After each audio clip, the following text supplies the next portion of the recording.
Hello everybody, welcome to Truth and Law. My name is Conrad Rogas and welcome to my video, which will be about the Covenant school shooting in Nashville. This is a video I've been taking some time to do. It's a video I don't like doing. I don't enjoy this or appreciate doing it at all. But here it is as promised. So on March 27th, 28-year-old Aubrey Hale killed 6 people at the Covenant school in Nashville. So first of all, I'm late with this video because I do the research. I did the research about it, and there was more and more as I was digging into it. I don't jump onto a new topic for views or likes. This was supposed to be part of last week's episode of This Week in Tyranny, episode 17. After I record this, I'm going to do episode 18. But I had to do it separately. I took the time to do it. And I really needed to go through it because it needs substance. And there's a whole lot of substance within this video. I mentioned in This Week in Tyranny, episode 16, where there was the shooting in Denver, where a young man, he shot 2 people, adults at the school, and then he was found dead later. He killed himself later. So I mentioned how that was not an occult ritual, and this, the Nashville Covenant shooting, absolutely 100% is an occult ritual and an occult sacrifice, and I'll explain what that means, because it's not what everybody else thinks it means, and this one 100% is, and I'll explain why it is. Now, I realize that some of the viewers are completely new as far as what occult sacrifice is, right? So completely new to the topic, foreign topic, and then also some of the viewers watching this, you guys already know what I'm talking about with occult sacrifice. So I'm going to try to merge that. I'm going to try to integrate that, and it's my attempt at like a comprehensive 360-degree explanation of not just this being an occult sacrifice, but the whole thing in general, and like an analysis that everyone can find value in. So first, I'm going to explain real quick what is Dark Occult Sacrifice, and then also the occult season of sacrifice, which we are in. Dark Occult human sacrifice is basically the cult belief that ritualistic killing of human beings will impart magical powers. It will give you special abilities or aid in making an agenda or project come to fruition. So this is not a new thing. This is an ancient thing. People have believed this. We think of this as like, the Aztecs cutting human hearts out, right? This is just an example of one type of occult human sacrifice, but it's the belief by certain people that if they do this and they kill a human being for a particular god or a particular purpose, that energy will then be transferred to getting accomplished what they want to get accomplished. So now there's an occult, an occult, but mainly it's a complex, multi-layered network. So the main thing about the network is not even that it's hidden, it's that it's not that easy to see. Even if you were to see it, even if it was in the open, you still wouldn't put the puzzle together because it's multi-layered. It's like fibers interweaving, like a knot. There's a multi-layered net of individuals, different types of groups of individuals who believe this. So who believes in occult sacrifice? So one group is serial killers. That's one. Serial killers do this. They like, I'm talking about Jeffrey Dahmer, Ted Bundy, these type of people.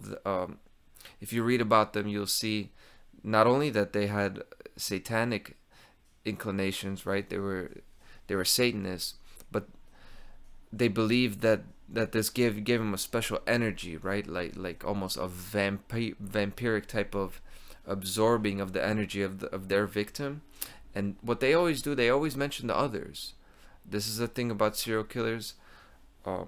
This is in a book called Programmed to Kill by David McGowan. Among other books written about this, the serial killers, they always talk about the others and being the fall guy for the rest of them. So what I'm referring to is that they're just a part of that network, and they always refer to, they mention the other people within that network, these serial killers.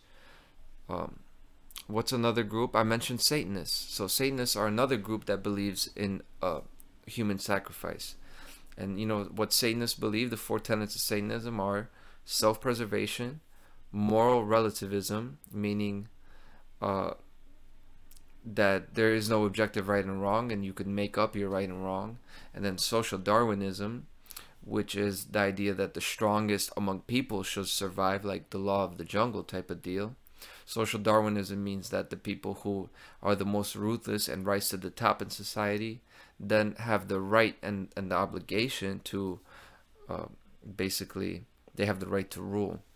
And then you have eugenics, which is social Darwinism taken a step further, that these people who are the elites of society now can genetically wipe out those who are inferior.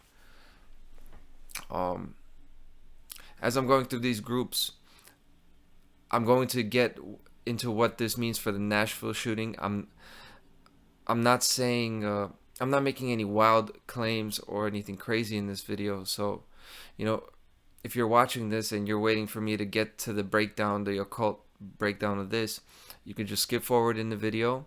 But this is very important what I'm saying, because first we have to basically get this under our feet of why this is happening. Okay, why does occult sacrifice happen? Because if you don't know why, you're going to be grasping at straws, and then you're not going to see what's really happening in the shooting. And people are telling me that, how are you gonna do a video breaking down a school shooting? How do you really know? How do you know what happened? Well, if you know why it's done, you know what happened. This is not a big mystery. Okay, I don't know all the details, but this is 100%. This is 100%er. I'm going to explain how. So the two groups of people who believe in occult sacrifice, human sacrifice: serial killers, Satanists. Those are two groups. Also psychopaths, straight up psychopaths, like especially those who are among the richest and most powerful in society. So not necessarily like killer psychopaths. I'm talking about high functioning people like the executives of companies, right? Things like that, but they are psychopathic, and their brain they're cut off from emotions, right? They have no heart, basically, no heart-based thinking.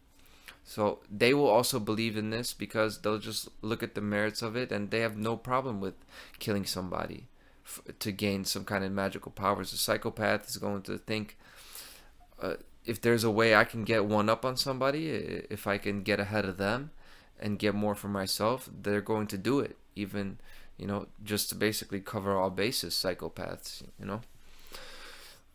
Group number 4, royalty and nobility, especially descending from ancient, you know, royal bloodlines. Not only ancient, but just basically royal bloodlines, bloodline families, and, you know, families of royalty, and, you know, even aristocracy. They're obsessed with blood and purity of genetics. And this is similar to like Satanists as well, because you know how Satanists have social Darwinism and eugenics. That's like a real animalistic way of seeing the world. They're very focused on blood, like your DNA, like being a pure breed, pure blood. They're all about that. It's a very animalistic, reptilian way of seeing humanity. What I mean by reptilian is really base level, fight or flight. They're obsessed with blood. You know, they're obsessed with who your family tree and who you come from. That's what's of value to them, right? So they believe in that sacrifice being carried out and done for, you know, those pure blood beings, basically sacrificing the rest of them, because the rest of us, we're just basically cattle for them, right? Then you also have high-level religious leaders, and that's who performed human sacrifice in ancient times, like the Aztecs. It was the priests who cut the heart out. So there's high-level religious leaders, like in the Catholic hierarchy and in the Muslim hierarchy, the top of the church, basically the church government, the top of the top of religious leaders in the world. They also believe in this human sacrifice, because the religion we get is basically what's said in the books, the Bibles and the Qurans, and then mixed in with the church teachings. But for those high level church leaders, they basically have their own occult religion. They have their own high level of that religion, in which they all believe in human sacrifice. This is an ancient religion. Okay, so those are all the individuals who believe in this, in carrying out this human sacrifice to get magical powers, supernatural powers, or to advance their agenda. Okay, that's who practices these things. Now, then you have another complex, multi-layered network of people who use this belief to gain an advantage, right? So they don't believe that they'll get any magical powers from it, right? They're not superstitious or religious about it. These are just individuals who are acting as opportunists acting in simple self-interest, okay? So they're going to use this for personal gain. So who are some of these groups of people?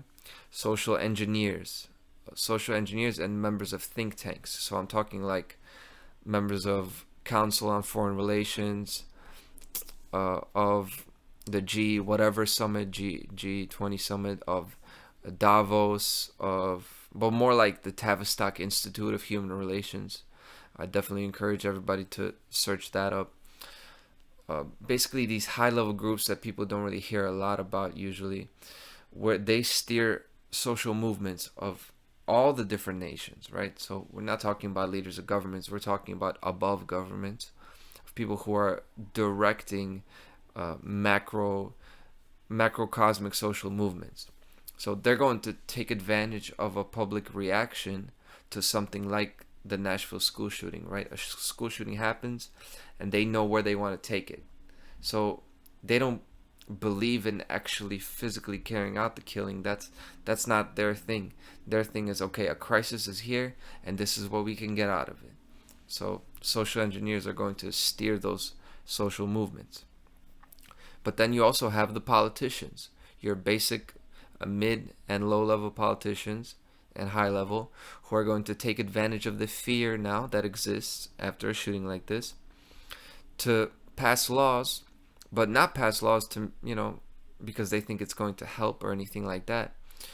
Pass laws for monetary gain because of lobbying, right? Lobbying, which is a different interest, and people, you can lobby, you could pay politicians, and then now they say somebody, it's basically like a bounty, right? You have companies lobbying, or different types of organizations probably controlled by the social engineers and the think tank members.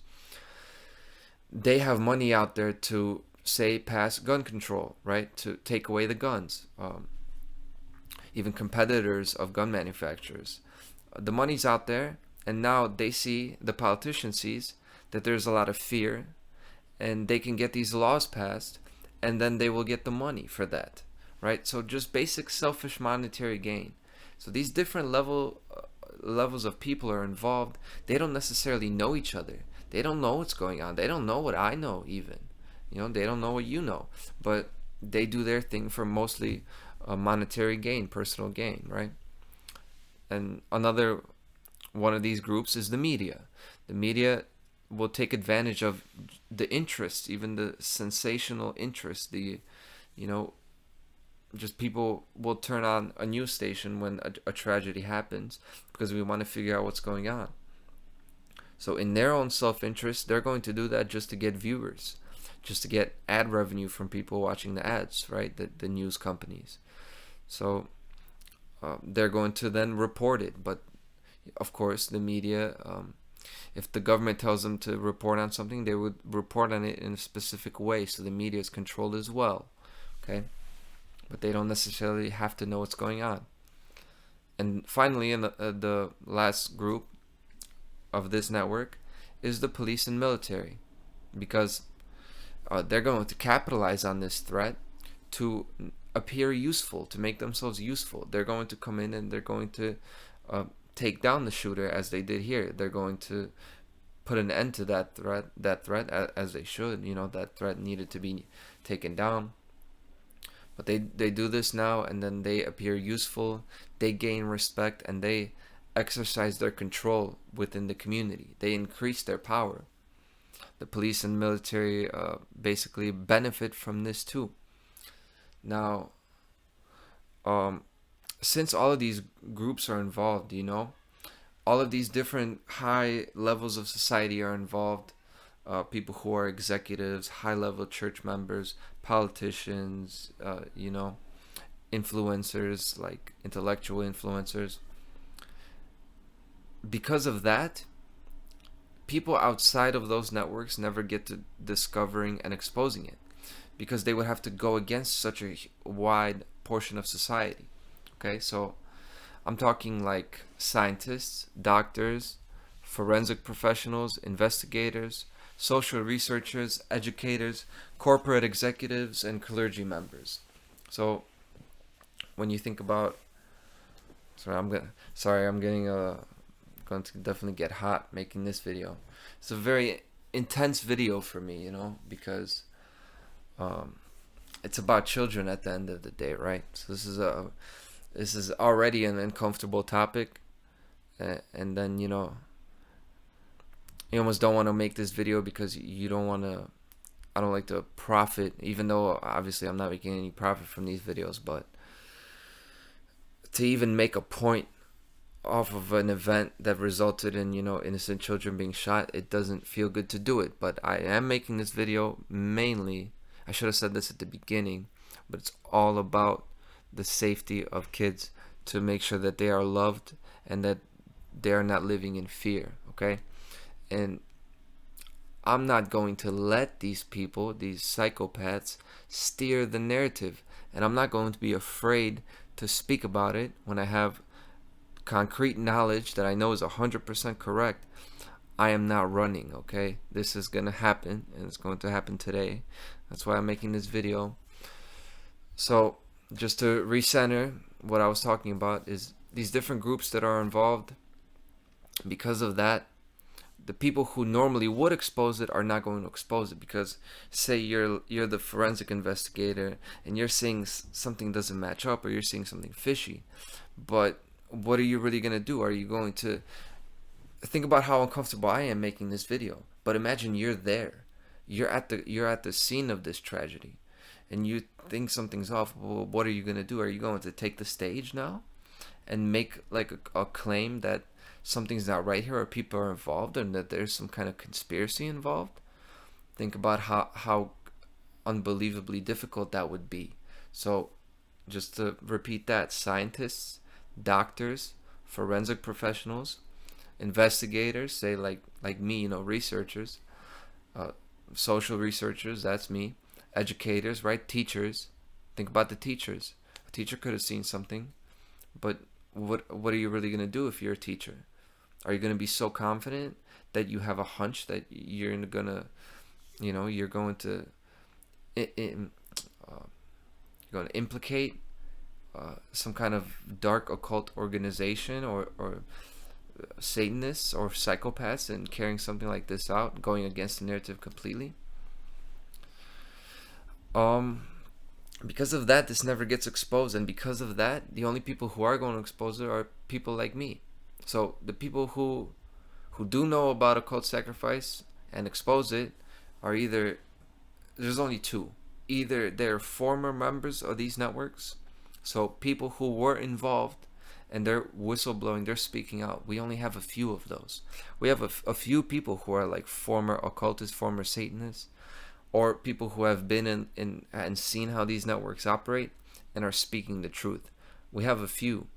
And then the rest, we have regular people like me who came to this knowledge through independent research and discovery, untarnished by institutional and networking bias, which means their worldview is not skewed by who they hang with, by who they associate with, right? Their coworkers, their family, basically people who are going to tell them that they shouldn't take their research in this direction. That anytime you're going to talk about the dark occult and human sacrifice, everybody's going to tell you to not touch that topic because that's like taboo. You're not supposed to go there. We don't like how that sounds. Nobody likes that. But Uh, and about these groups, one thing I wanted to mention, last thing, is that the concept of human sacrifice might seem like super out there. It might seem so superstitious that it doesn't really make sense that, intelligent and powerful people would be actually carrying this out in today's world. We think we're not as dumb as the Aztecs were to do this. We're not that superstitious. We're not that religiously fanatical. It's not only superstitious and religious, but it is based in science, and these people know about science. And what I mean by that is there is clearly an energy transfer that takes place in the process of death, right? Our consciousness, the electrical signals, the emotion that's being released, even the temperature that's being released, right? So these occultists, they know about not just Newtonian science, not just Albert Einstein science, they know about metaphysical science and spiritual science. So they know that consciousness is very powerful. So they know that when somebody dies, that is a huge energy equation that is happening there, right? Just on that scientific level, without even going into the deeper levels, which there obviously are deeper levels. But just keep that in mind, is that they're not just crazy for believing this. They have, in their view, they have cold, hard proof that this works. To them, it is measurable, and it is something that they're definitely going to do because they want to maximize their control, and they don't care what it takes. So that's why occult human sacrifice happens. Now, next order of business is to talk about the occult season of sacrifice, which we are in right now, which is March 22nd, about the vernal equinox, the beginning of the spring, all the way to May 1st, which is the midpoint of spring. So that's a 40-day period of spring. That is the occult season of sacrifice. It is from the vernal equinox, March 21st, but really it's March 22nd, up until Beltane, May 1st. May 1st, the most important occult holiday, especially Dark Occult. That is Beltane. That's why that's, your communist holiday, right?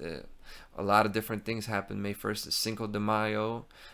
You might be thinking, what does that have anything to do with anything? Well, all these rituals, a lot of energy occurs a lot along this time for this reason.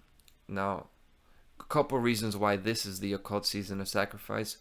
One is fertility, is because in ancient time, this is how the story goes, is that after the season of death, which is the winter, has ended, right? People in the ancient times, they're living off of the earth, so they barely survive through the winter, the food wouldn't grow, and now the food is beginning to grow. The ground is fertile, so it was thought that making the human sacrifice will provide enough for the food to grow, to have a good harvest, and prepare and just survive the winter, because the occultists are all about survival, and I'll talk about that more. But along the lines of fertility, a more unseen form of fertility as far as creative potential. This is a time of creative potential, the springtime, where the flowers, everything is opening up. So this is where the most potential exists. It's not the hottest time. It's still cold outside, right? But this is the time of potential. This is where this life is. You could see it's just about ready to explode.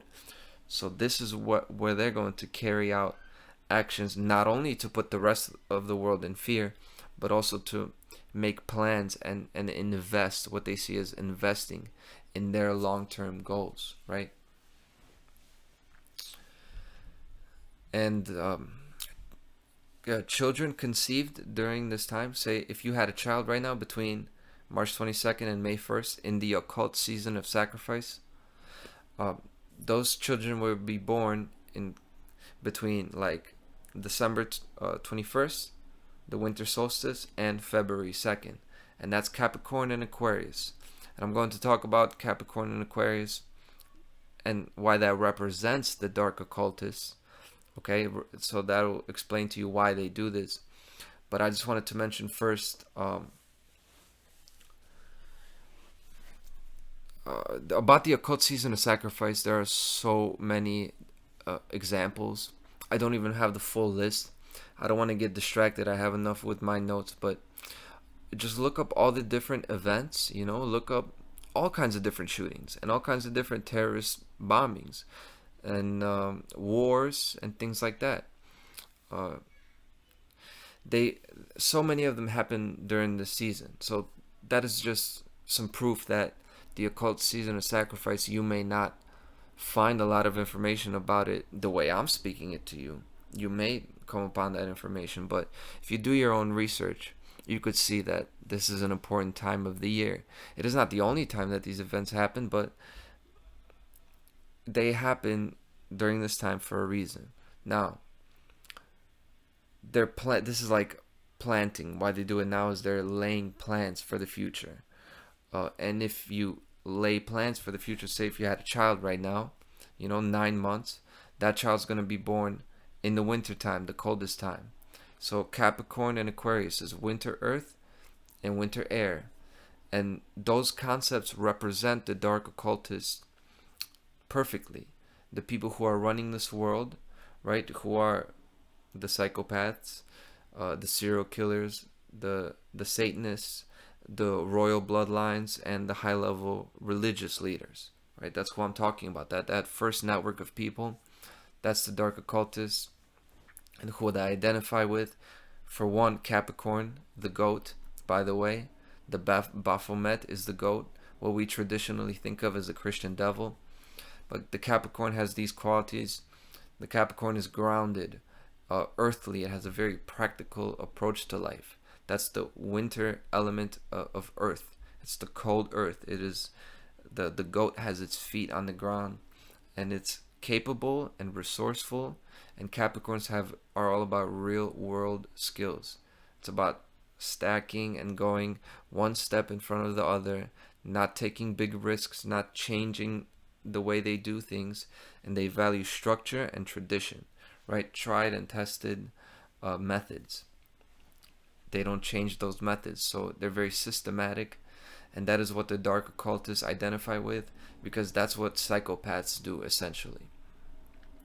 Psychopaths are deprived of emotions. They don't really feel empathy or anything like that, so instead they systematically do what they need to do to put themselves in a position to get what they want out of life. So these people identify with Capricorn a lot, but also Aquarius. And this would be a bit surprising, but I'm an Aquarius, and I was born on February 2nd, and I'm just gonna break it down for you how Aquarius ideally represents them too, because Aquarius is the most misunderstood sign, because it is like the next level of the zodiac, right? There's another zodiac after the zodiac that goes around in an octave. So that's why all the different zodiac signs are animals, and Aquarius is the man, because it is the being that is ascending. And I'll explain why, is because that's the human, and the reason it is human is because of the mind. So Aquarius is all about the mind. It's mental, okay?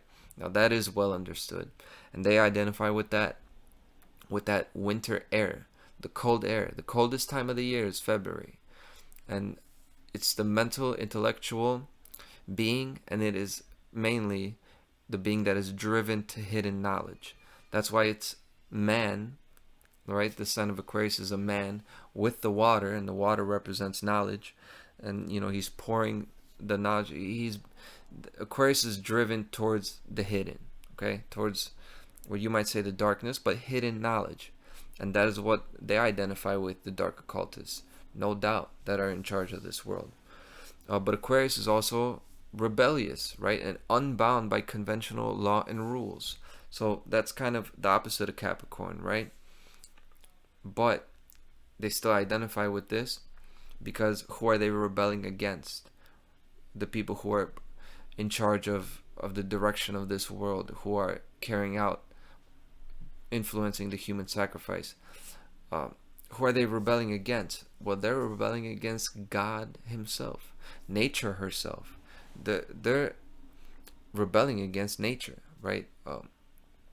Because the emotions tell us that we're not supposed to kill innocent people, right? But they don't have those emotions, so they know that they are basically unnatural in that sense, but they're rebelling against the order of nature. They're rebelling against natural law, and they want to rule the world anyway. Even if their actions create a hell, they'd rather create a hell but still be the kings of it and have us as their servants and slaves, right? So this is why they identify with Aquarius, because of the mental ability of how intelligent they are, of how intellectual they are, of how much hidden knowledge they have. Also because they're rebellious, as what Aquarius is known for, but they're not rebelling against the structure of Capricorn. They're rebelling against the law of nature, the highest law. And another aspect of Aquarius is a sense of social detachment. I think this is the best way to describe it. What Aquarius really is. It is really somebody who blocks out the world. This is what this sign does. They're in their own world, and they don't feel that they are bound by anything else, right? And that is that aspect of air. It is totally left the plane, okay? And this is what a lot of Aquarius signs, what these people struggle with, what I struggled with as well. So for all those reasons, they identify with those two signs. And those are the dark signs. Those are the signs ruled by Saturn. Those are in the middle of the night, the coldest time of the year. And they view astrology just like another one of the sciences, just like physics and so forth. So that's what they believe in, and that's what their actions are based on. Now, I want to address all the misinterpretations. I'm going to get into the analysis now, okay? Video begins now.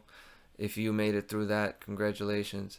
I'm going to break down this shooting, but first I have to address all the wrong interpretations and breakdowns of the shooting, because I saw that people they saw the 33, right? They and then there are different kinds of videos, people pointing to different things, and there are people trying to make an occult breakdown of this, but they're pulling at straws. They're not getting the full picture. And then I'm sure there are other ones that are good, and there may be people that got something or discovered something that I haven't been able, that I haven't seen, I haven't discovered.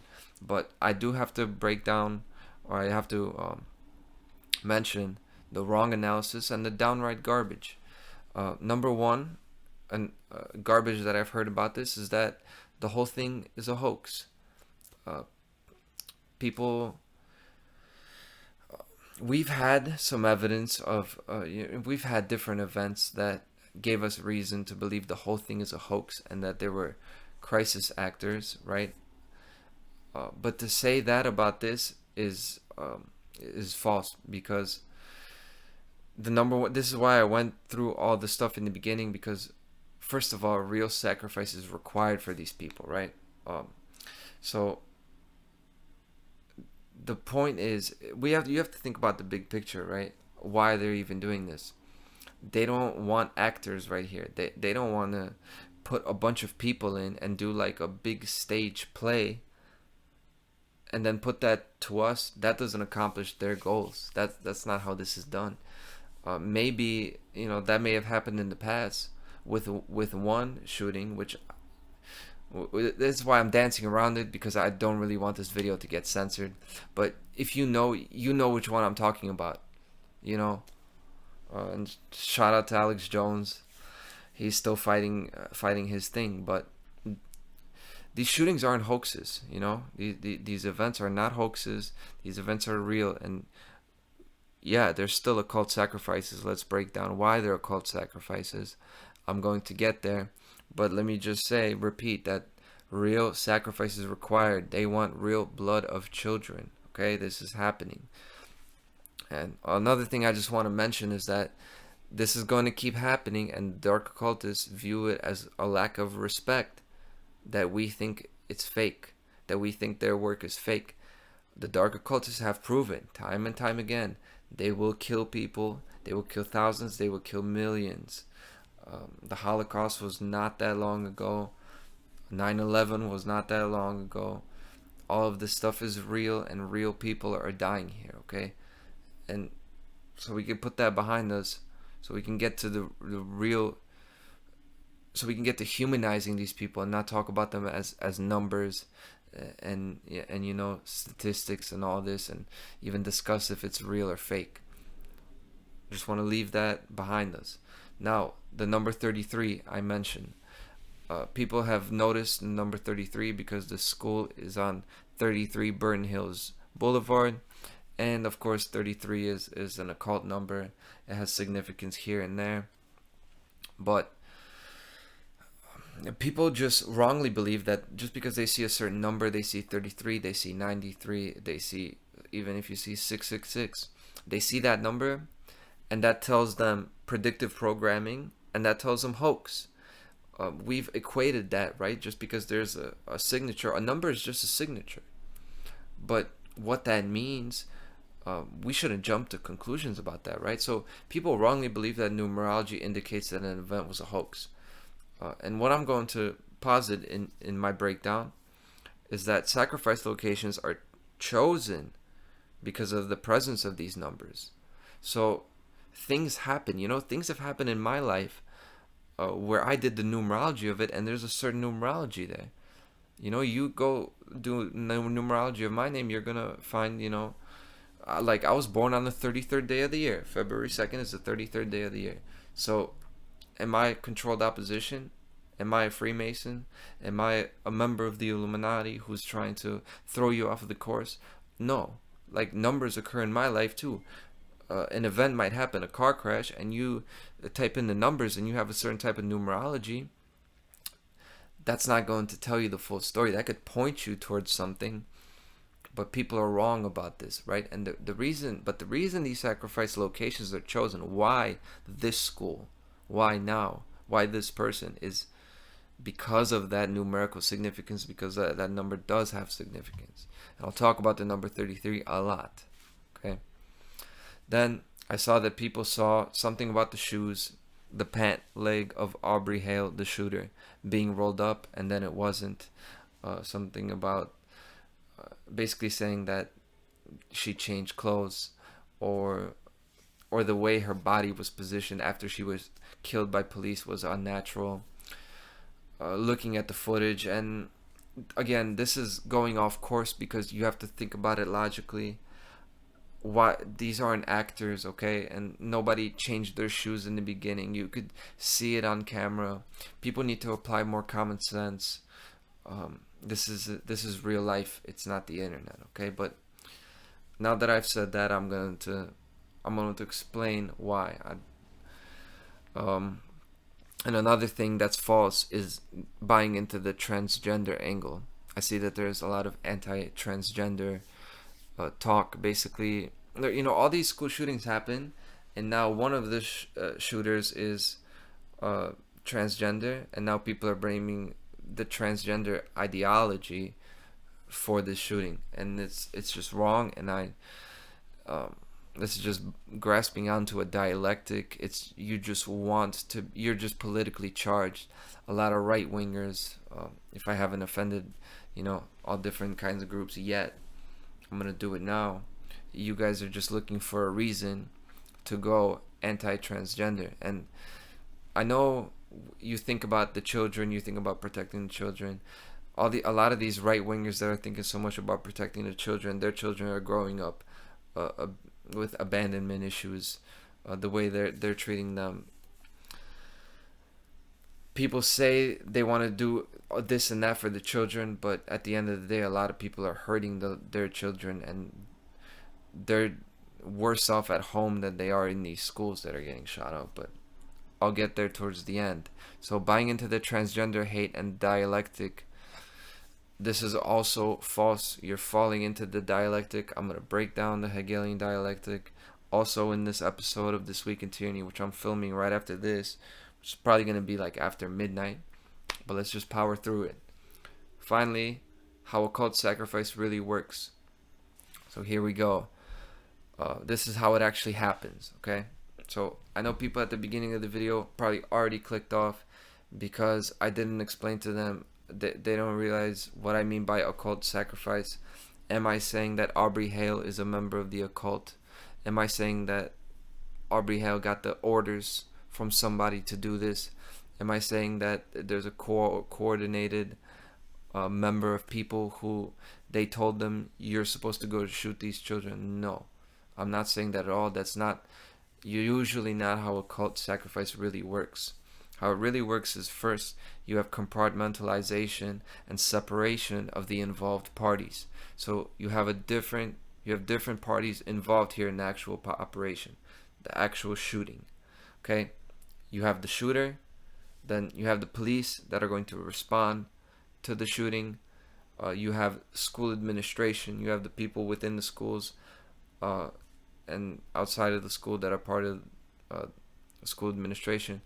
And then you have the media and the journalists and everybody who's going to respond. All those four parties are separated, right? They don't have contact with each other. So think about it. If you were doing an occult sacrifice, how many people do you need in those groups to make this happen a certain way? And the answer is you only need one. You only need one person in each of those groups.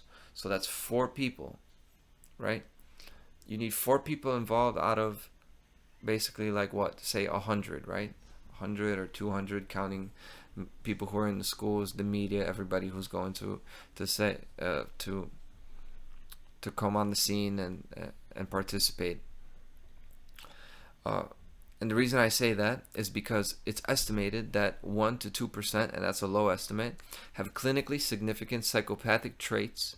So just to give you an example, 1 to 2% of people are psychopaths. So let's say 2 out of 100. You have 200 people, say between the police, members of police, the school administration, the media, and the shooter. Out of those, say 200 people, if 2 out of 100 are psychopaths, you have 4 psychopaths right there. So not to say every psychopath knows about occult sacrifice and is doing it, but you have 4 psychopaths already there, okay? And that's not mentioning all the different members of the network. So I just want to emphasize, I want to highlight how easy that is to do, and you don't have to control everybody like basically like a SWAT team. It's not that everybody is some kind of mind control robot who's going to carry out your occult sacrifice. You're just influencing. The dark occultists are just influencing people to do this, and you only need one. You only need one person, and it's influence over orchestration. It's not choreographed like a dance where every move is played out, right? The way occult sacrifice works is these things are allowed to happen. They're pushed to happen, like a chemist will basically mix certain ingredients right in the test tube, and then the test tube happens, the ingredients and chemicals overflow according to their laws, and the person who knows those laws can control them, but they're just influencing them, and then they step back and the chemical reaction happens. Okay, so most people involved in something like this are doing so out of their own choice, right? They're doing this. They're not getting orders. And if orders are given, they're not unusual. And, there's like reasonable justification to the individual. The individual getting the orders, say the chief of police of the Nashville police or whoever responded, if they did get orders from an occultist, or it would basically be their higher up, right? Because there's a hierarchy. They're not strange orders, so they're basically doing what they usually do. The police are doing what they usually do. They went into the school, they see there's a person with a gun, and they take them down, right? Also, and about how it works with the shooter, I mentioned the police, the media and so forth. For the shooter, which is the most important part, that is the main person you need in occult sacrifice. You need the person actually doing the killing, causing the damage. And how this works is that person is highly programmed or mentally fractured. And you can make a person this way. And of course you can read about this. There's so much research about this. Fritz Springmeier, you know, Kathy O'Brien, uh, and that's along the lines of MK Ultra, Manchurian Candidate type programming, monarch programming, trauma-based programming. That is how you can fracture a mind and do so systematically. Okay, not not just basically create something you cannot control, but systematically create a person who there's a triggers, there's a words, hand gestures. You can basically mind fracture somebody into an operative, an unwilling, unknowing operative. But also, what fractures the mind and programs the person behaviorally, corrupts them, is drugs and medication, which, by the way, Aubrey Hale, of course, was on. She was being treated for an emotional disorder. So whether that's bipolar or depression, that means she was receiving psychotropics, and those medications are known to cause suicidal ideation. Right? There's a lot of research about how people who are taking those medications, often not only do they have suicidal ideation, they also have the urge to commit violence and commit mass murder. Right? Some have called them, shout out to Alex Jones, they've called them mass murder pills. Okay, there's research about this. So not only trauma-based programming, but drugs and medication. And then also I just have to mention child abuse, especially child sexual abuse, and what is called SRA, satanic ritual abuse. Now, I'm not saying that's done in all the cases, but often when that is done, you've got a person that's so traumatized and broken that they can basically be pushed into committing these acts, right? Because they're often victims of the types of abuse that we cannot even imagine, that I can't even speak about in a video like this. That's what creates these shooters and these killers, and many of them are so fractured, so broken. They have such dissociation. So it's about dissociation, fractured mind, and identity disorders. Now, the shooter was transgender, right? So that's already a conflict with her identity. She was struggled with her sexuality and identity of calling her name, using the name Aiden. So Aubrey, Aiden, that's a fracturing of an identity. Now, I'm not saying everybody who has these identity crises is even abnormal or a bad person. I'm not saying that at all. I'm just saying there's evidence here already. The drugs and medication, the confusion of identity or conflict of identity, and if there's dissociation there, dissociation is present often in these people that commit these violent acts. And dissociation is also present for a lot of these serial killers that commit these serial murders, okay? So that's how you get the shooter to do it. And you don't have to tell the shooter to do it. Their mind is so fractured. They are going to do it. They have this suicidal ideation. And now, when and where, you can influence the shooter to do that, okay?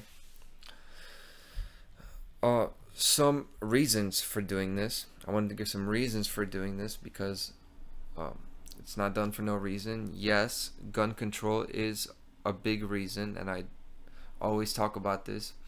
Tennessee is one of the 16 states where more than half of households own a gun. So this is one of the big gun-owning states. This is important. And it's the Midwest. The Midwest is where most of the guns are, and it's where most of the people are resistant to the idea of external control. Not just with guns. These are the people who are resistant to COVID. These are the people who wouldn't put a mask on. These are the people who won't easily take higher taxes. They won't take all kinds of crazy federal regulations. That's the Midwest, and that's Tennessee. So there are all these other reasons. Why would it happen here in Nashville, Tennessee? Yeah, gun control is a major aspect. Also, to intensify the dialectic, easily by having a transgender shooter, that easily accomplishes this, because you're going to have a whole bunch of racists and right-wingers and traditionalists who are going to blame that now, and they're going to ignore the issue. They're going to skirt around the issue, and they're going to fight and their viewpoints are going to make them seem insensitive to people who are focused on safety of the children, but also mental health and transgender people. Another dialectic is people are arguing, are the gun laws going to help? Was it purchased legally or illegally? They're going to say it's not the gun, it's the person. And they're going to talk about, well, people are going to get the guns anyway, arguing all these different details. And that's just falling into the dialectic, because the gun, where the gun debate ends is, who are you to say that I can't protect me and my children? Gun debate is over. Any further debate, the gun might be used. Okay, if you're going to say that you can't own firearms, you're basically creating the conditions for the psychopaths who are going to have the guns anyway to basically be able to carry out their fantasies and their mass murder and their orchestration of totalitarianism unchallenged. You're going to allow them to exercise that and go about it unchallenged, right? So debate ends there. No dialectic needed. It's not about the president. It's not about red versus blue or political party or anything. The gun debate is over way before we get into that dialectic, okay? Those are two reasons: gun control, dialectic, and then fear. Of course, fear is always a main reason to do this, because when people are in fear, they're easier to control. Very simple. When people are in fear, they act less morally. They're more likely to hurt other people as well, right? That's when you see kids being trampled, right? Babies suffocating in their mother's arms when these people, or these big events, and then say a fire happens, or people get scared and they run like like a bunch of sheep, and they float towards the exits. You can see videos. It's very unfortunate when this happens, just because people are in fear, they're panicking, and you see a door where everybody could get out when there's a fire, and there are people all stuck in the doorway, and 40 of them die. Like, I've seen this, you can go view it for yourself. Reason number 4, occult sacrifice. So that's only your fourth. That's only one of the reasons. You still have main reasons to do something like this. So I wouldn't be surprised. You shouldn't be surprised by the fact that somebody would do something like this on purpose, right? But I've broken down why they're not. I've broken down some falsehoods, right? Some misconceptions about why they're doing this and how they're doing this. Now, finally, the breakdown, what they're actually doing. Here it is, the symbolism, the analysis. So, the shooter, Aubrey Hale, grew up in a traditional religious household, right? They told her she needed to dress like a boy, right? Limited her expression. So you're already creating the conditions for your identity disorder, and there's possible abuse there. I'm not going to accuse her parents of abusing her, but I'm just saying those are the conditions. There's smoke there, and there might be some fire there. Traditional Christian neighborhood and private school, and then you got a kid growing up who's not allowed to be herself or himself. She was, like I mentioned, being treated for an emotional disorder, which means you're taking mind-altering drugs, which are going to highly likely to create a fractured mind and dissociation. Now, Aubrey was really close with her former middle school basketball teammates, right? You could see Aubrey's like an awkward girl, not very coordinated. You could just see it, by the way. You could just see it when you look at her. But she was on the basketball team in middle school. So we're going like 15 years back, right? Middle school, 6th, 7th, 8th grade. She played basketball after going to Covenant School, because of course Aubrey Hale went to this school. She went to the school she shot up. Right before she got out of Covenant School, she went to this middle school, and at this middle school she played basketball, and she had a very close bond with those teammates. Now, close bond to her, they didn't have a close bond to her from the information that we have. It was basically more like even an obsession and a stalkerish type thing. By the way, the two, I'll go through it slowly. So two of the teammates that she was close to died in the past year in separate car crashes. Okay, so even before this, she was obsessed with them, in the sense that she went through like one of the girls' parties, kind of unannounced. She would send them messages, oh, you're my best friend, I love you so much. But this is like in middle school, so think about like 10, 15 years later, somebody from middle school is acting like they're your best friend and you don't really see each other. And these two girls that died, they were black girls, and Aubrey Hale is just, they just played on the team together. You could tell that they don't have so much in common. By all accounts, the people on the team were very nice to her. They were very, inclusive. They try to make her feel, part of the family, part of the team. But now, those two girls died, okay, in separate car crashes, which is, a bit unlikely. It's surprising. So that makes so Aubrey, she was the third person from that middle school to die this year, before the age of 30. So young, unnatural deaths, violent deaths of one, little middle school. But the reason I mention this is because from my research, I think that these girls dying were a trigger. They're a trigger. That's why Aubrey Hale never hurt anybody, never did nothing to nobody for 28 years of her life.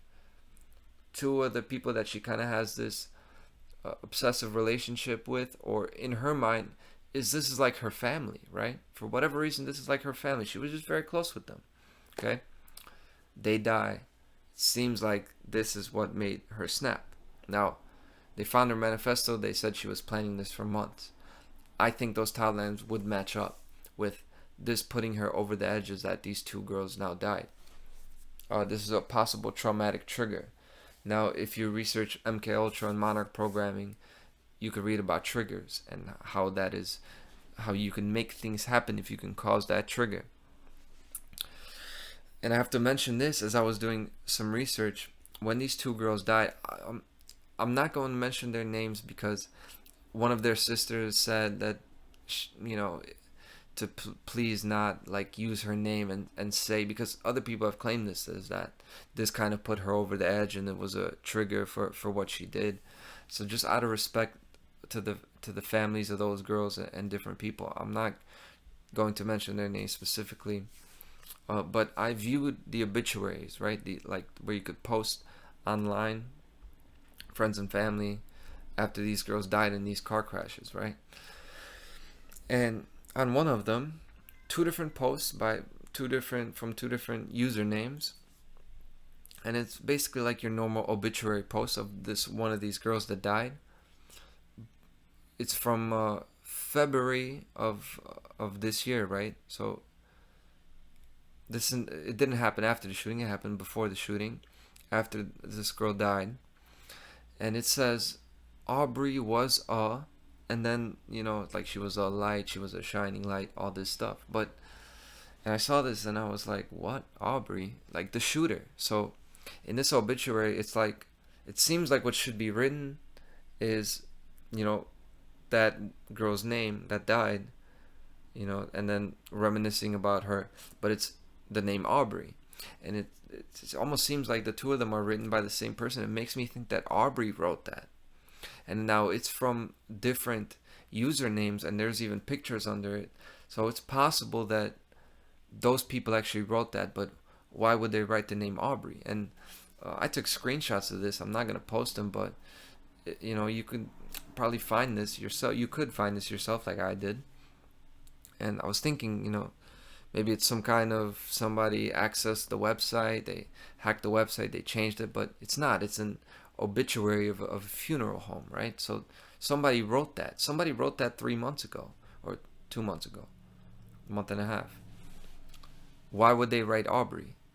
My contention is that Aubrey wrote that, and that shows that there's some fracturing there, that and it shows that she's identifying it. Like there's a bit of suicidal ideation there, but to her it's like she died. So for whatever reason she put her name, or it's like a signature. very eerie. It was very eerie to see that. Very uncomfortable to talk about that because I'm talking about somebody else who tragically lost their life in a car crash. Has nothing to do with any of this, you know. I was in a car crash that could have ended like that. It was really a miracle that it didn't. You know, it could be me. So I'm very sensitive to that, to the families of those girls, but we do have to talk about this. So you know, about trauma, grief, shock, it seems like that's what caused this. Okay, that's the shooter. Now let's talk about the school, the Covenant School. First of all, covenant means contract, right? Covenant from the Bible. A covenant is a mutual compact to do or not do something. A contract. Another word that means an agreement to do something is conspiracy. A covenant is like a contract, okay? A plan to do something. And also the first part of that word covenant is coven, and a coven is where witches meet. A coven is where witches meet to do rituals. And that name, Covenant School, is chosen. That's one of the reasons it was chosen for this occult sacrifice. Now, if you watch the Covenant School video, still there on the Covenant School website, there's like an introduction video that was there basically for parents to send their children there, right? Very high level, high production quality video. This is like better than a movie. You know, it's very high level stuff. I know it's a private school. I know they got money, okay? So I'm not saying this is like crazy, but it's extremely high quality camera work and editing.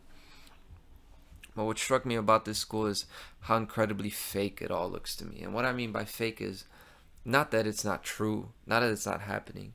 It's just fake that these kids, they're making them live out the perfect life, the perfect Christian American dream life. And I just know it's all bull. I know so many people who grow up in these families that they're supposed to be like staples of the community. They're not loved by their parents often. Often they're abused at church. Nobody's really paying attention to them. And they just put on the facade for the camera. And when it's not the camera, it's for the neighbors and the other kids. And everybody just pretends like everything's okay. And this is what America is. And really, there's abuse and there's trauma and violence in all these homes, or many of these homes. So I have to point that out about the video. Watch the video for yourself. It's incredibly, like, uncomfortably fake and perfect. You know, these children seem to portray the ideal innocent Christian myth. And seemingly it's like they embody the lie that the adults want from them. But behind the facade, there has to be rampant psychological damage there, and probably psychological abuse and more. Okay, that's the school. Now, numerology. You've got your 33. And people see 33 and they just think that's the highest degree of Freemasonry, and they think 33 means Freemasonry. That's not even a super low level understanding of it. Like, it's not even starting to understand what 33 means, okay? 33 is actually not the highest degree of Freemasonry. The highest degree of Freemasonry is 32, right? In Scottish Rite, 32 is the highest degree, okay? The 33rd degree is an honorary degree. It's like a symbolic degree. It's for somebody who's already at the highest level, the 32. It is an honorary degree, right? That they can give you, and you can actually receive the 33rd degree without actually being a Mason, because it's an honorary degree.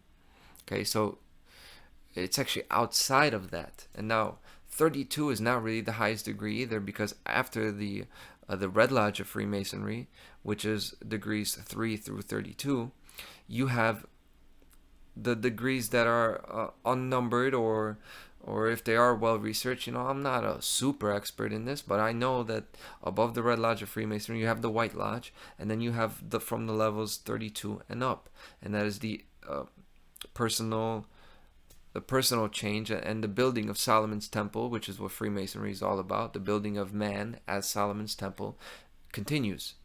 And how many degrees are there? Well, there are 360 degrees in a circle. Okay, so degrees, keep going. Now, the significance of 33, one of them is that 33 degrees is the point at which ice starts to melt and become water. Okay? Freezing is 0 to 32 degrees. That's why in America we have Fahrenheit and everywhere else they have Celsius. That's the only reason. The reason is to have that 32, because that 32 represents being on the square. That represents us being in the world and being in the ice. And where we are unfrozen and we start to create change in the world and break the ice and melt it into water, which is when we start to mold and shape. That is how you can mold things. You have to break them down from their hard state into a more liquid state where they can be malleable and manipulated. So that's what they do. That's what the 33 is all about. That's why, that's why the school was chosen. It's on 33 Burton Hills Boulevard. And as some people have pointed out, the shooter killed 3 children and 3 adults, right? But that's not it, right? There's a reason they did this. Now, the 33 is also about the joining of the opposites, of the opposite genders, the masculine and feminine, and also the synthesis of the dialectic. Now, Aubrey being transgender, that represents the 33 as well, because it represents the mixing of the male and the female. But what they really want to do is confuse that and use the confusion against us, right? But 33 is really not so much about completion as much as it is about getting to the next phase of the work. That is why the Dark Occultists use the 33 here, because in my view, this is going to be the shooting that gets a lot done, and we already see this happening with the Tennessee 3 and the 3 representatives that my episode will be about after this. Another 33 is on the Covenant website. They have 33 teaching faculty. This is a quote from their website. 33 teaching faculty. Over 50% hold master's or doctorate degrees. So they got 33 teachers. They made sure to put that in the website. They don't have 34 teachers. They have 33, and they just let you know that they have that. I mentioned that the video was made, it's super high quality. So is the website, and it says on the bottom the website is made by Dark Star Digital. Now, Dark Star to me has it suggests a Lucifer, Dark Star. It's a dark name for a school that's basically a private Christian school, right? This is the Covenant school is at the same place, the same address as the Covenant Presbyterian Church, right? This is a church school. And Dark Star Digital, that letter D is the Greek delta, and the symbol for delta is a triangle, okay? And 2 triangles is what? DD, delta delta is 33, okay? That's who made their website. Now, another 33. When you view the video of the introduction video from the Covenant School, you see some Bible verses on top of like where you walk into the church and when you walk into the actual school. I'm going to point out and read which Bible verses they are. So in one part of the video, it quotes from Psalm 122, and it's the line, "I was glad when they said to me, let us go into the house of the Lord." So that's in front of like the chapel where the kids go into the actual church part. That was in the video. Seems innocent. The reason that's I don't know if that's the reason the psalm is there, but see, this is the reason places like this are chosen, because when you add up that the numbers of that Bible verse, Psalm 122, line 1, 1, 2, 2, 1, you add up the 1 plus 2, 2 plus 1 is 33, okay? So that psalm makes 33. In the original Hebrew, by the way, that line begins with the words, a song of degrees of David, or a song of ascents. A song of degrees. And what are the degrees all about? You know, the 33, we just talked about them. The degrees, the steps of progression. In Hebrew, it's Shir Hamalot La David. Hamalot, that word means degrees. Okay. Now, the next one is Psalm 96. Okay. 96, line 9, which is worship the Lord in the splendor of holiness. That Bible verse is on the outside where you walk into the school. And that's Psalm 96, and you add that up, you also get 33 or 6, right? If you add up those numbers. So, you know, just a coincidence, those two Bible verses that they have etched in stone also add up to the 6 or the 33, right? And by the way, in the full Hebrew of that line, it's worship the Lord in the beauty of holiness, tremble before him, all the earth. That's the full, they didn't write that, but they said tremble before him. And the Hebrew word for tremble that they use is hilu, and that means like trembling as in you fall before someone, like on your knees, to tremble before him, like frozen in fear. And it's all about fear, okay? Now, that's not intended for the average person, but for the initiated, and as communication between dark occultists, that's how they often communicate, right? These people are going to pull out their calculator and they're going to add up the numbers and do this because they have that thirst for hidden knowledge that I mentioned with the Aquarius, okay? Another aspect of this is Dr. Catherine Kunze, the head of the school. I titled this "Cremation of Care." I don't know if it really is akin to the cremation of care ritual, but it's also like the killing of the king. The reason I mention her is this is one of the adults that was killed, the head of the school. And when you go to the Covenant School website, there's a quote by her of what she wrote. And these two paragraphs I'm about to read, I agree with them fully. And I see this, and this is to me another part of why they did this and why they killed her is because if she was actually living by the words that are written, what I'm about to read, then they killed a person that was a very valuable person and someone who was really helping these children. And it's showing that they want to kill those ideas that she spoke, right? So this is what she wrote. Ours is a unique challenge to educate 21st century children in a way that prepares them to impact their culture and think in accordance with timeless truth. Never before have we known more about the skills and experiences students need to be successful and develop skills, but we must be about more. At the Covenant School, we are about more than simply educating our students. We are participating in the miracle of their development and seeing them transform into who they will be. Impactful teaching methods and programs, daily all-school chapel, and school-wide service learning are the backdrop for the real work, helping children become who God intends them to be.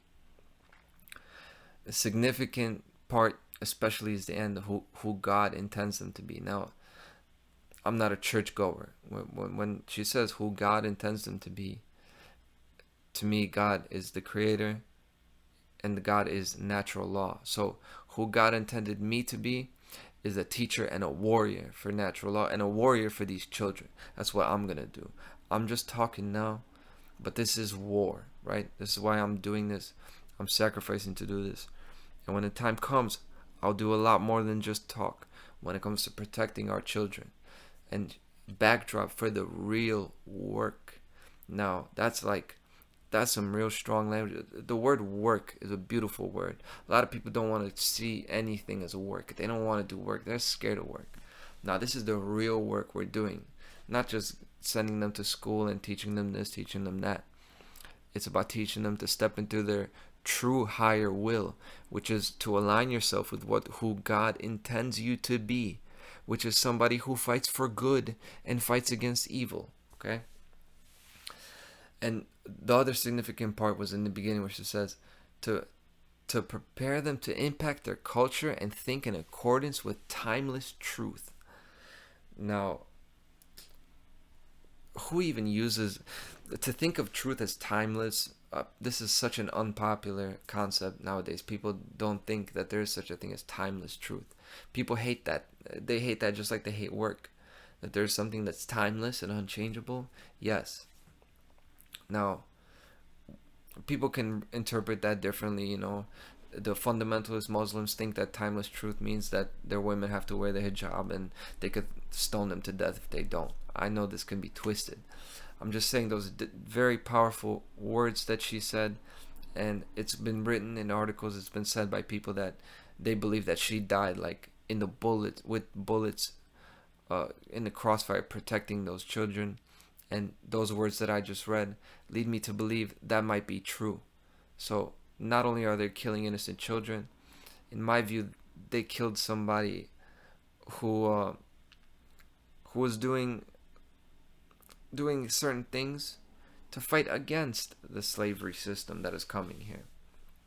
Now, my main bombshell, the new research I have, which I would bet nobody else has made this connection. Aubrey Hale, her last name Hale. So this is a reference to the Hale-Bopp comet, and not really so much the comet, but the cult that arose as a result of the discovery of the Hale-Bopp comet. Okay, and this is the Heaven's Gate cult. There's a Heaven's Gate cult because when they view at the Hale-Bopp comet, they believe that behind that comet was extraterrestrials and aliens, and that the world was going to end. And so they participated in mass suicide, and the Heaven's Gate cult killed themselves. All 39 of them killed themselves on March 26th, 1997. March 26th. The shooting was on March 27th. And the shooting would have been on March 26th, but March 26th was a Sunday, and there were no kids in schools. Okay? So you gotta also be realistic thinking about occult sacrifice. It's not just like puppets on a string and everything is mathematically measured down to the 33 degrees and it happens perfectly. The shooter snapped, was influenced in certain directions. This is happening now. It's 2023, and March 26th happens to be on a Sunday. So fuck it. They did it on Monday, March 27th, and that's what happened here. It might seem weird. Why would they do this? You know, with the last name Hale, just to shout out Heaven's Gate, a cult that killed themselves. Killers pay homage to other killers, and they do this all the time. And you should research serial killers especially, and they do this. You have this guy, basically do a shout out to the Zodiac Killer, to Jeffrey Dahmer, so on and so forth. Serial killers do this all the time. Okay. But like I said, the mass suicide was between March 22nd is when they began the suicides until March 26th was the last few suicides. Began on March 22nd, the beginning of the season of sacrifice. These things are not accidental. Now, the leader of that cult was Marshall Applewhite. And Marshall Applewhite was a homosexual, so he also, like Aubrey Hale, had an issue with sexuality and identity. He had a conflict with it. Sorry, I don't want to say issue, because I'm not categorically against people being homosexuals or even transgender. I'm an Aquarius. Do what thou wilt. That's what I'm all about, okay? But Marshall Applewhite was not only a homosexual, he was the son of a Presbyterian minister. This was a Presbyterian school and a Presbyterian church, okay? Covenant is Presbyterian. And this mass suicide was 26 years exactly, or not exactly, but 26 years after his father's death. So Applewhite's dad, who he had like a complicated relationship with, died in 1971. 26 years later, you've got the mass suicide of the Heaven's Gate cult, with Applewhite also killing himself. This shooting is 26 years after that. Okay, so you got the same amount of years between the trigger that made that suicide happen to now this shooting, which is a shout out. It's been coordinated. It's been influenced to look like this, to be a homage and a shout out to the Heaven's Gate cult. And that mass suicide was 39 deaths. 39 people died. By the way, Applewhite's father was born September 3rd, so that's 9339, and Aubrey killed 3 9-year-olds. So not only do we have the 33s, which is a 6, we have the 3 9, 3 6 and 9. Also, the 6 has everything to do with Saturn, and Saturn rules Capricorn and Aquarius, by the way, and Saturn also at the North Pole has a hexagon. You could view this, type it in, the hexagon of Saturn. Hexagon, of course, has 6 sides, so that you got your 6 and the 33. Now, Saturn is known as Kronos, right? In the ancient times, the great limiter, the great monster that eats his children. Now, that's Saturn, the ancient god, Kronos, right? That's Father Time. That is the great limiter. That is the great oppressor. So they identify with that. That is what the Dark Occult does. They're literally eating their children. What are they doing here? They're killing children, right? By the way, just to further go with Saturn, that Heaven's Gate cult that I mentioned, they actually all use, all of them, each one of those 39 people had a Nike logo on them. They used a Nike clothes when they did this as like part of their symbols, and they told them it was like Heaven's Gate away team. But they didn't tell the people the real reason. Maybe Applewhite didn't even know the real reason. The reason you're using a Nike logo is because of the swoosh on it. Because the swoosh on it is a reference to Saturn's rings. Saturn's rings, right? That is like the ring going around. The rings of Saturn. And they even use the slogan, just do it. You know, it's like telling them to just commit suicide. And they all had the Nikes on. And Saturn not only is the 6th planet, it represents the 6, it has the hexagon, it rules Aquarius and Capricorn.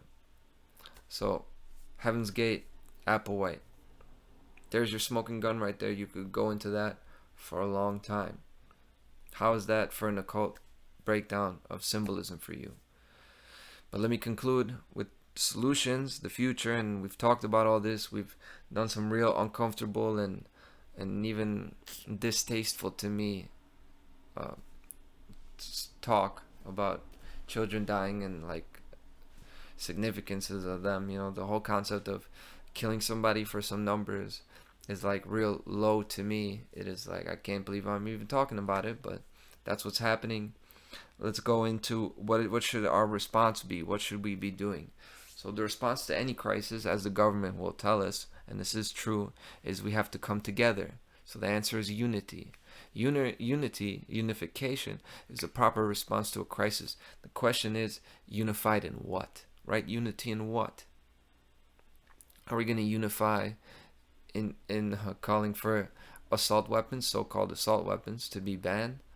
Hopefully not. But that is what they want to happen. Right? But one thing for sure, how we will lose is if we're divided, if we start attacking each other, attacking the transgenders, attacking these people. I shouldn't even be attacking the Trump supporters so much because they've just really gotten on my nerves lately. By the way, the only video where I've lost subscribers was the one I made about Trump. It seems like people really love Trump again, so sorry. You know, crackheads relapse all the time. You gotta, you know, you don't get sober in one take usually. But about unity in what? What we need to unify is taking care of the children. The victims have to be the focus of this. And if we are going to go forward and try to find like a moral to the story and try to have some good come out of this, it has to be based on the children, in taking care of them, not giving up the right to firearms. Because if we give up firearms, it would guarantee that those children are going to live a life of harsh servitude. People who don't understand that, you're actually just mind controlled, okay? Because there's so much historical evidence. It's overflowing with evidence. It's not just a glass you can drink from. It's an overflowing bucket of evidence of what happens when the guns are taken away. And it's not even about hunting or having the guns. It's really the threat of guns. The threat of guns is saving us. It's saving your way of life right now. But it's not about the guns. It's about the children. It's about attention and care to those around us, and not giving that responsibility to an external power. Okay? Now I've got some more notes here about the Trinity and the Tennessee 3. I'm not even going to go into that. This has been an exhausting video. I want to talk more about the solutions. Whose responsibility is it that we take care of our children? We say it's the parents. It's definitely not the schools, right? It's definitely not the government. They've already proven they can't protect the kids. We say it's the parents. Is it only the parents? This is the way we prevent mass shootings. And we have to become unified in the principle that it is all of our responsibility to ensure that our children are safe from violence and abuse. Not the government, not the teachers, and not even just the parents. This is on us. This is on us, even me. This is on us. And until we can morally re-educate society, you should tell the government to put a cop in front of every school door. That's my big solution. Now, I don't believe in police. I want all police gone, disbanded, done with, abolished. But if we do have police, like a real practical solution, take every cop off the street until he's in front of every exit, in front of all the schools. I think they should do that today. Starting Monday, put cops in front of every school, and there will be no more mass shootings. There won't be another one. People say, how many more? How many more? Well, you could ban the guns today. Ban all the guns today. You're not going to get all of them. You're not really preventing a mass shooting. But you put a cop in front of every door, you're preventing all mass shootings. So put your money where your mouth is. If you really care about the kids, that's how it's done right there. How it really will be done is moral education, and I'm putting my money where my mouth is right there too. I'm really doing this shit out here. So, and tell the cops to stand there and not even speak, because then they would actually be useful to them. Once a cop opens their mouth, then they start to create damage. When they move their hands, they cause damage too. So make them a cone, make them a traffic cone in front of the schools, and they'll actually be doing something useful. And maybe they will, looking at the kids and being in front of the school, maybe will awaken that broken child that made them go be a cop in the first place. Maybe that'll help them, their self-healing. Because in the end, I talk so hatefully against cops. I don't actually hate cops. I just feel incredibly sad for them. I want to help them. But there's very little in between those ears. You could see it. You could see it in their eyes. I was in court for an old deal the other day. You could see the cop at the court. You could see there's not much between the ears. So you should tell your government to put the cops there, but I'm not gonna tell the government that, because I don't speak with government, because I don't believe in government. I don't believe in representatives. The only way I'm gonna be talking to an institution of violence is through the barrel of a gun. So, very tough video for me to make. I'm gonna end it just like that, because it's about protecting the children. I love protecting our children. That's all I want to do. It's Easter. It's gonna come out on Easter Sunday. What is a more Christ-like thing than to protect children? This is who we need to worry about, the most defenseless. The lamb of God. Well, who's more defenseless? Who's more lamb-like? Who would Christ care about more than innocent children? I look at the pictures of them. It is incredibly sad, to see that. And it's not a hoax. They actually just straight up fired children up with those bullets because of that medication and those different things that happened to that person. So, Easter Sunday, it's all about love. Now, what I've said in this video doesn't sound like love to you, but that's what love actually is. You should view my video called Real Love is Action, and it has nothing to do with your passive soft love. That's like one of my first That's like my 5th video, and this is like, I'm in my 30s of making videos now. I think I'm gonna continue speaking like this, very directly, on a street level, because it is as real as it gets when it comes to defending children, and I'm really about it. And nobody's gonna lecture me about how it's done, because I just fucking laid out how it's done. Put a cop in front of every door. You won't touch one gun. You're not touching any guns. I believe the parents should homeschool their children. The unfortunate thing is, a lot of the abuse goes on in the home so much, is that the school really gives these children a breather. It is like a place to run away from their abusers. Unfortunately, the abusers are in the home too. And let that be a foreshadowing of a video I'm planning to do this weekend. I'll see if I get to it, about whose responsibility it is to raise children and some of the horrific things parents do to their children. Thank you very much for your time, and I'll be back. My website is truthandlaw.com. Check it out. I'll try to put some material there. I really need to refresh it. But really, the YouTube channel is the place to be, unless they start censoring these. But hopefully, it'll be such a long video that, they won't go through it. The algorithm won't catch it. It's not a hoax. This happens for real. We need to stop it. Thank you. God bless.